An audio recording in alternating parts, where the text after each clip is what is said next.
ये है ऊंचाहार से विधायक। इनको तो आप लोग जानते ही होंगे। ये समाजवादी पार्टी से विधायक हैं, लेकिन वर्तमान में भारतीय जनता पार्टी के सदस्य हैं। इन्होंने राज्यसभा चुनाव में भारतीय जनता पार्टी के समर्थन में वोट किया था और समाजवादी पार्टी को छोड़कर ये भारतीय जनता पार्टी में शामिल हो गए थे। लेकिन अब इनके ऊपर दलित परिवारों की जमीन हड़पने का आरोप लगा है। सपा प्रमुख अखिलेश यादव ने भी इन पर यह आरोप लगाया था कि इन्होंने पैसे लेकर के भारतीय जनता पार्टी के समर्थन में वोटिंग की थी और उसी वजह से ये भारतीय जनता पार्टी में शामिल हो गए थे। लेकिन अब इनके ऊपर ऊंचाहार के ही एक दलित परिवार की जमीन हड़पने का आरोप लगा है। दलित परिवार धरने पर बैठा हुआ है और उनके समर्थन में जिला पंचायत अध्यक्ष रंजना चौधरी भी धरने पर बैठ गई थीं। रंजना चौधरी ने कहा कि अधिकारियों की उदासीनता के कारण दलित परिवार को मजबूरन धरने पर बैठना पड़ा।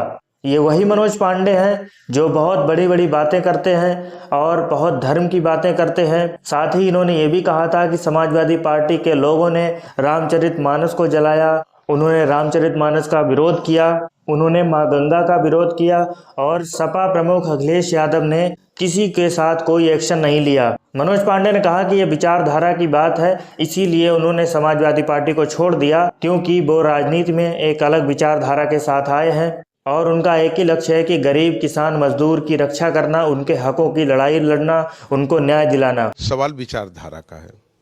हम लोग राजनीति में एक विचारधारा को लेकर के आए हैं। वो विचारधारा है कमजोर गरीब किसान की मदद किया जाए, उनके हक को दिलाया जाए। जो लोगों की भावनाएं हैं और जो भारत का संविधान है कि सबको अपने अपने धर्म को मानने का अधिकार है, कोई किसी को आहत न करे, उसकी रक्षा हो सके, इन्हीं मूलभूत भावनाओं को लेकर के हम लोग राजनीति में आए हैं।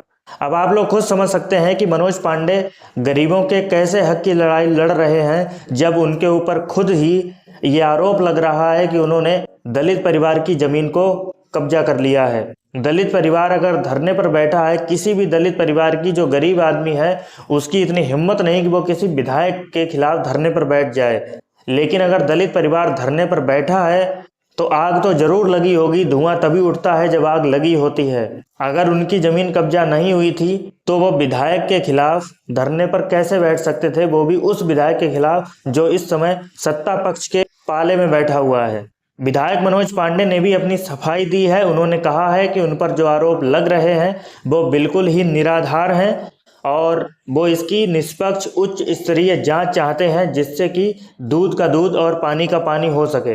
अब आप लोग हमें कमेंट बॉक्स में ज़रूर बताएं कि क्या विधायक मनोज पांडे इतने ज़्यादा ईमानदार हैं कि वो ऐसा कुछ भी नहीं कर सकते हैं, या दलित परिवार जो धरने पर बैठा हुआ है वो मनोज पांडे को फंसाने की साजिश रच रहा है। अगर आप नए हैं तो हमारे चैनल को सब्सक्राइब करना ना भूलें। साथ ही इस वीडियो को ज़्यादा से ज़्यादा शेयर करें।